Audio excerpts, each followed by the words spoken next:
ओम नमो भगवते वासुदेवाय।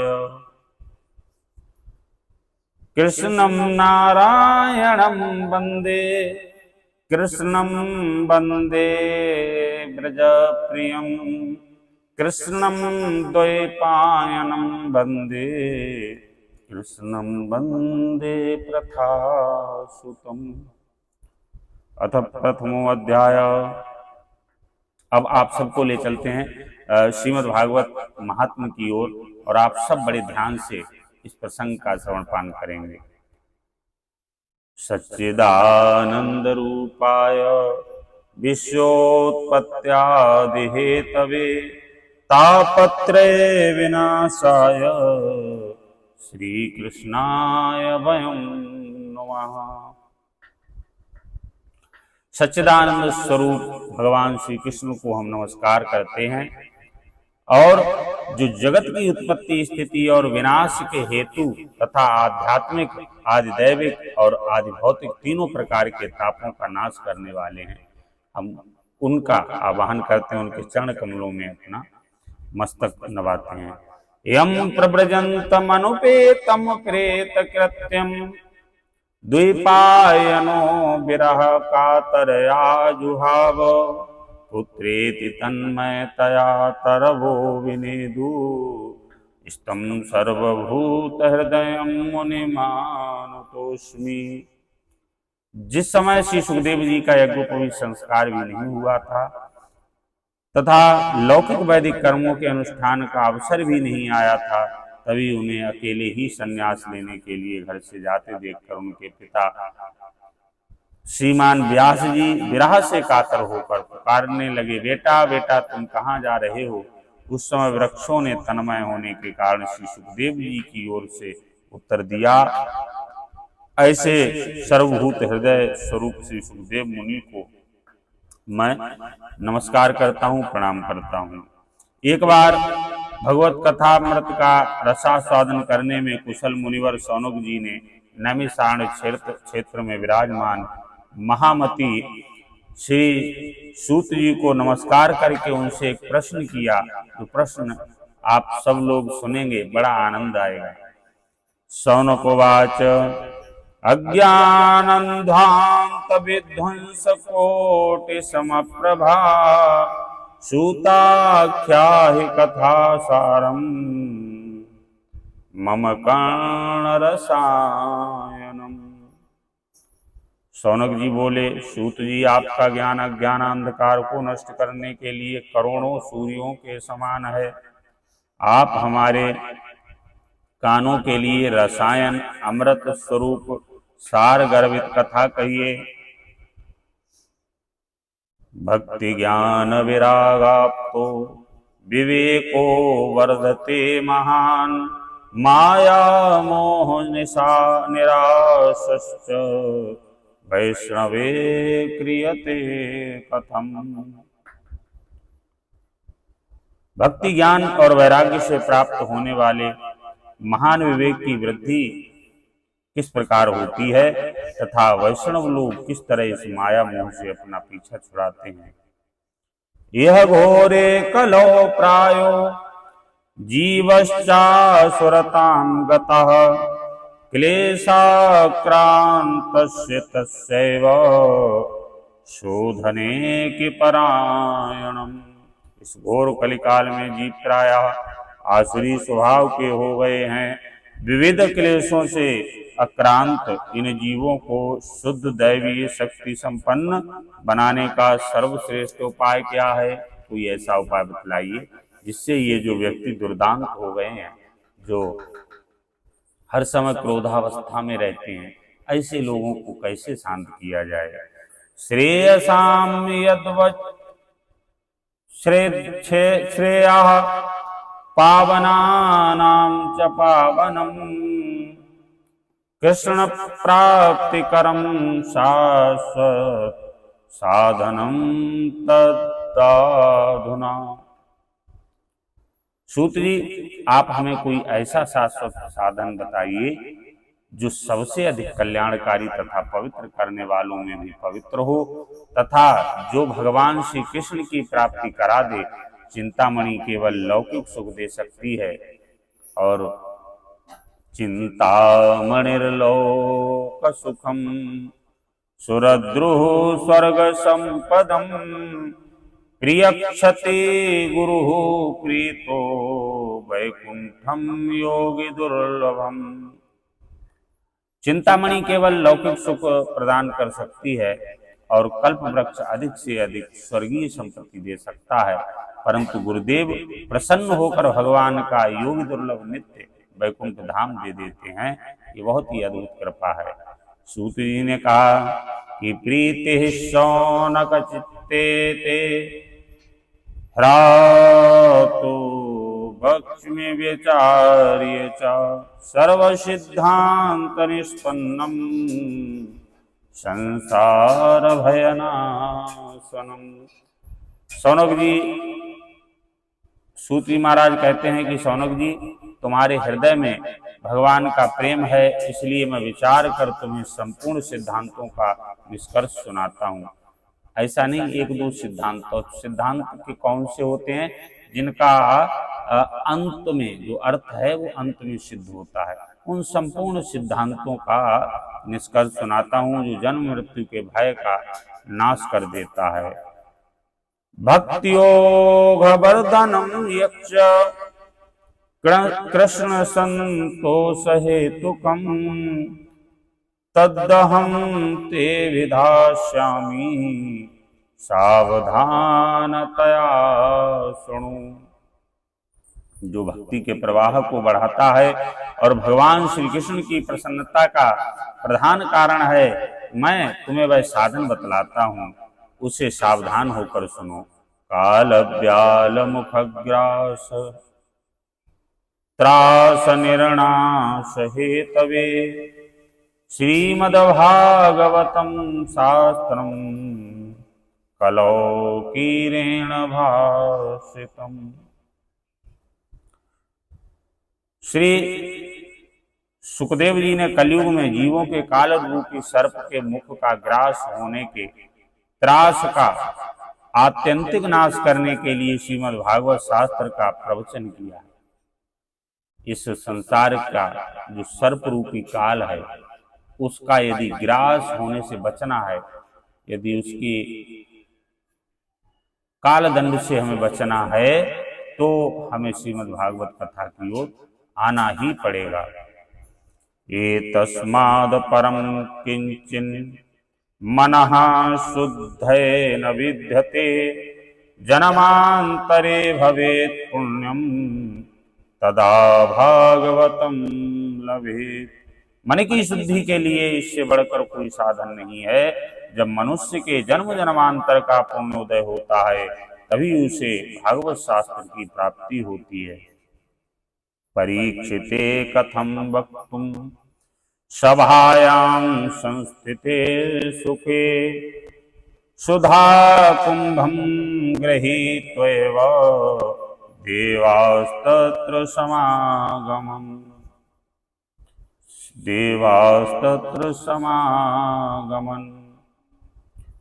जब सुखदेव जी राजा परीक्षित को यह कथा सुनाने के लिए सभा में विराजमान हुए, तब देवता लोग उनके पास अमृत का कलश लेकर आए। ये बहुत बड़ा विषय है, आप सब ध्यान से सुने। सुकम नत्वा वदन् सर्वे स्वकार्य कुशलः सुरः कथा सुधाम प्रियक्षस्व गृहीत्वैव सुधामिमाम्। देवता अपना काम बनाने में बड़े कुशल होते हैं तथा यहाँ भी सबने सुखदेव मुनि को नमस्कार करके कहा, आप यह अमृत लेकर बदले में हमें कथा अमृत का दान कीजिए। आगे क्या कहा आप सुखदेव जी ने वो आप सुनेंगे। एवं विनिमये जाते सुधाराज्ञा प्रतीयताम् कृपास्यामो वयं सर्वे श्रीमद्भागवतामृतम्।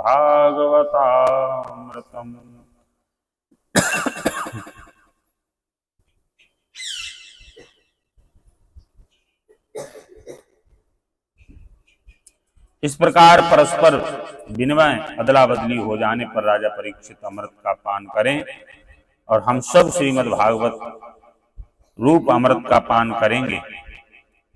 क्व स्वधा क्व कथा लोके क्व काचः क्व मणिर्महान् ब्रह्मरातो विचारेवं सदा देवांच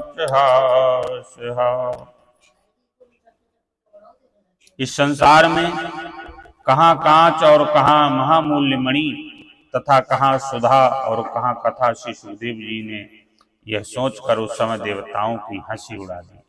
कहने का तात्पर्य है, सुखदेव भगवान ने ये सौदा मंजूर नहीं किया कि कहाँ कांच के टुकड़े से आप एक मणि की तुलना करना चाहते हैं, ऐसा संभव नहीं है।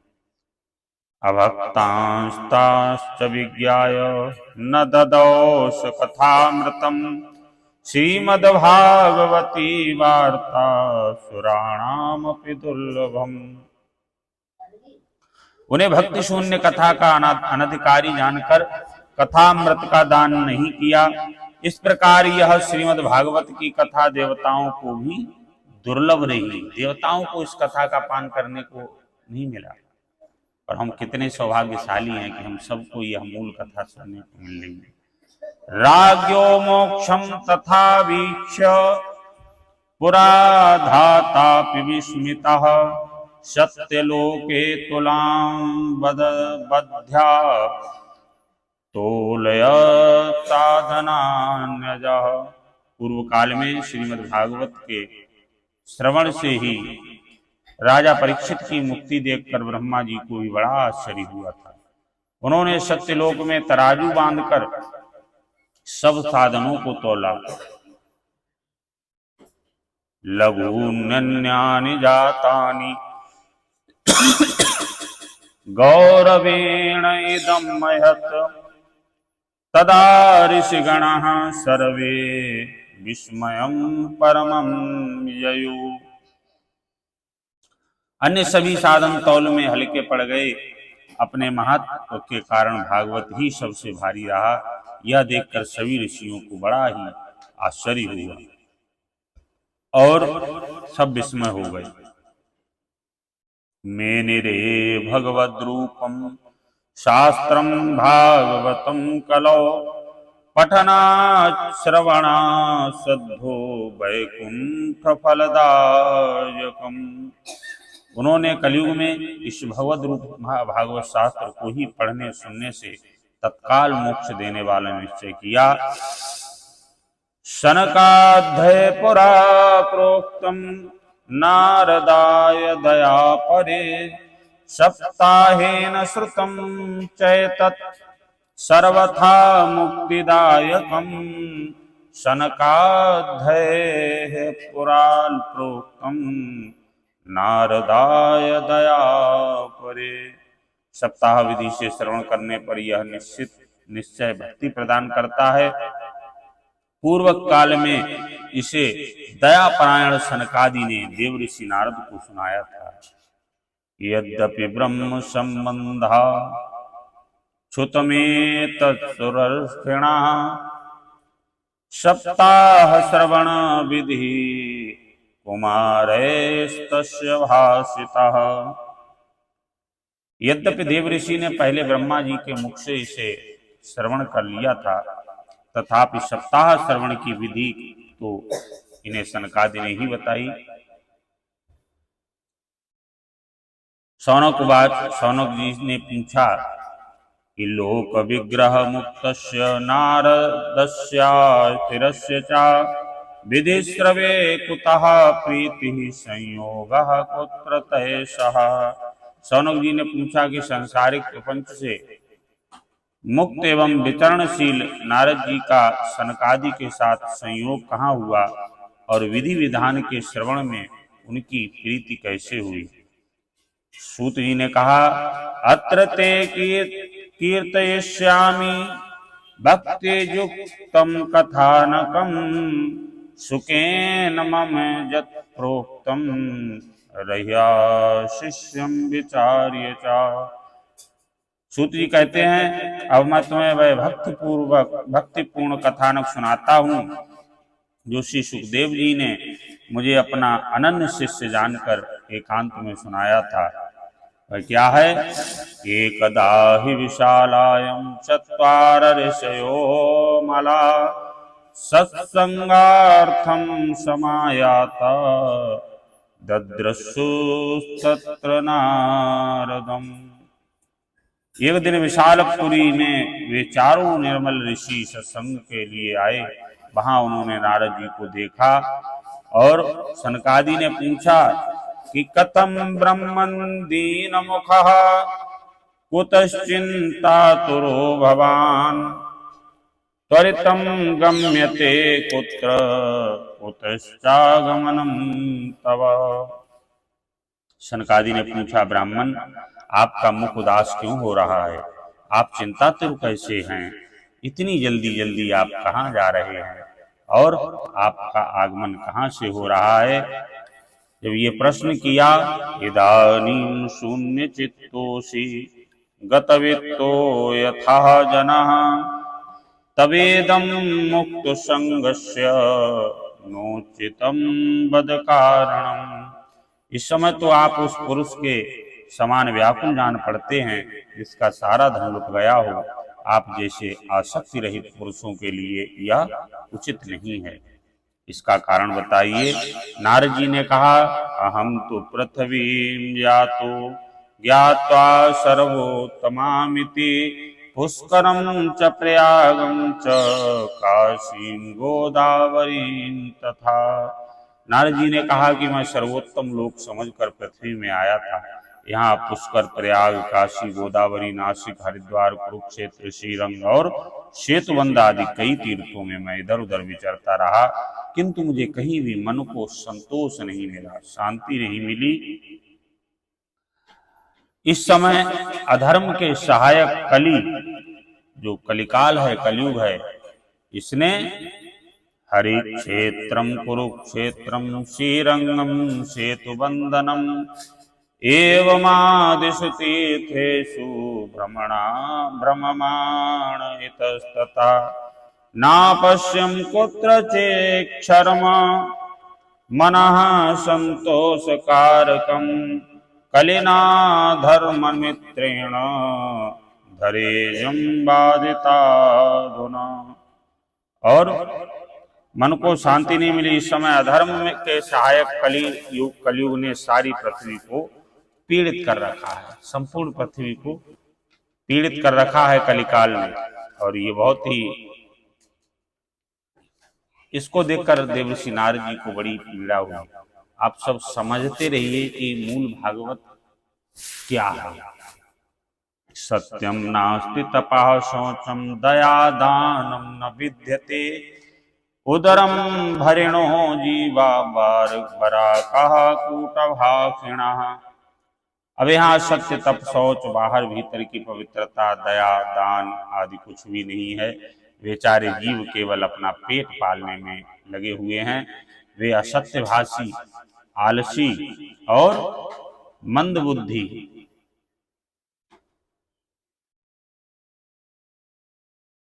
मंदाशु मंदमतयो मंदभाग्या हृपद्रुता पाखंड निरतः संतो विरक्ता सपरिग्रह तरुणी प्रभुता गेहे श्यालको बुद्धिदायकः कन्या विक्रयिणो लोभा दंपतीनां च कल्पनम्। वे सत्यभाषी, आलसी, मंदबुद्धि, भाग्यहीन, उपद्रवग्रस्त हो गए हैं। देखने में तो वे विरक्त हैं, किंतु स्त्री धन आदि सभी का परिग्रह करते हैं। घर में स्त्रियों का राज्य है, साले सलाहकार बने हुए हैं। लोभ से लोग कन्या विक्रय करते हैं और स्त्री पुरुषों में कलह मचा रहता है। आगे कहते हैं,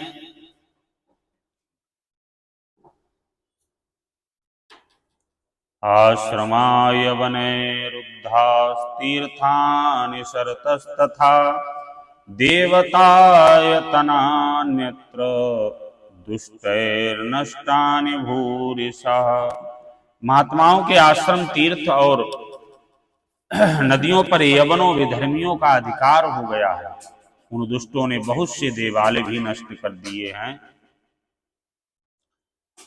इस समय यहाँ न कोई योगी है, न सिद्ध है, न ज्ञानी है, न सत्कर्म करने वाला ही है। न योगी नैव सिद्धो वा न ज्ञानी सत्क्रियो नरः कलिदावानलेनाद्ध साधनम भस्मतागतम्। इस समय यहाँ न कोई योगी है, न कोई सिद्ध है, न ज्ञानी है, न सत्कर्म करने वाला ही है। सारे साधन इस समय कली रूप दावानल से जलकर, जो कलिकाल का जो दावानल है, कलियुग की जो अग्नि है, उससे जलकर सब नष्ट हो गए हैं।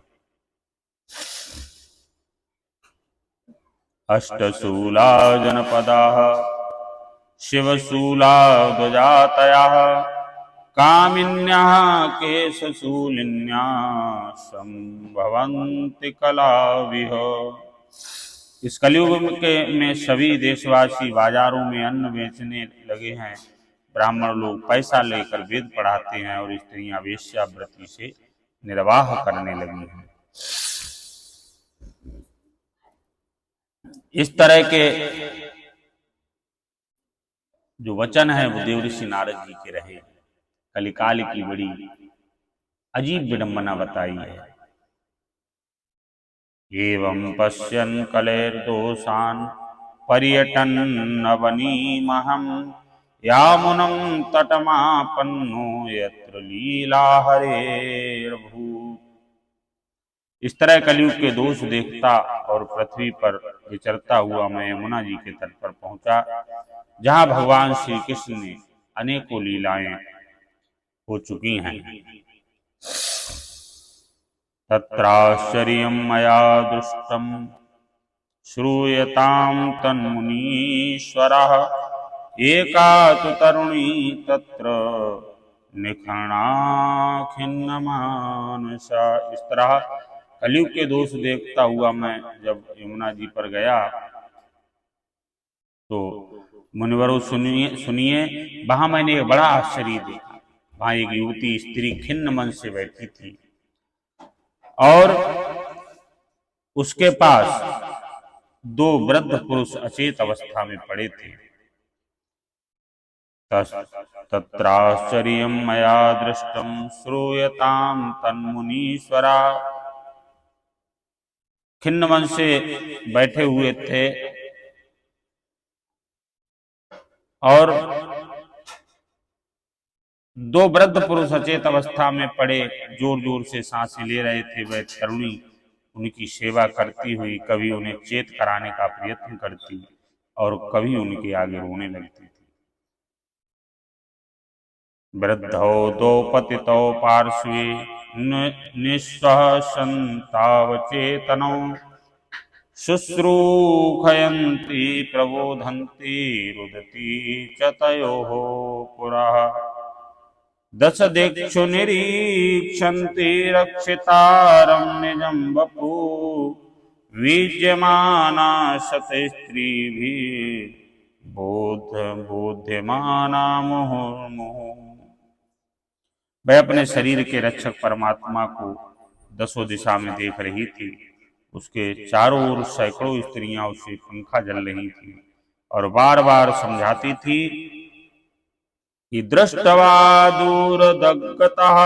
दूरादगतः सोऽयं कौतुकेन तदन्तिकं मा दृष्ट्वा चोत्थिता बाला विहला चाब्रवीद चा। दूर से यह सब चरित्र देखकर मैं कौतूहलवश उनके पास गया। मुझे देखकर वह युवती खड़ी हो गई और बड़ी व्याकुल होकर कहने लगी, भो भो साधो क्षणं तिष्ठ भो भो साधो क्षणं तिष्ठ मच्चिन्तामपि नाशय दर्शनं तव लोकस्य सर्वथा गहरं परम। युवती ने कहा, अजी महात्मा जी, क्षण भर ठहर जाइए और मेरी चिंता को भी नष्ट कर दीजिए। आपका दर्शन तो संसार के सभी पापों को सर्वथा नष्ट कर देने वाला है। बहुधा तव वाक्येन दुख शांतिर्भविष्यति यदा भाग्यम भवेद् भूरि भवतो दर्शनम तदा। आपके वचनों से मेरे दुख की भी बहुत कुछ शांति हो जाएगी।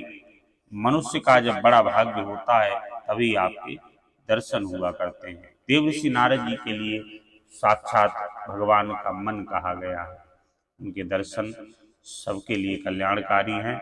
इसीलिए हम सब लोग भगवान नारायण का हर समय मन में जप करते हैं कि श्रीमन नारायण नारायण नारायण, श्रीमन नारायण नारायण नारायण।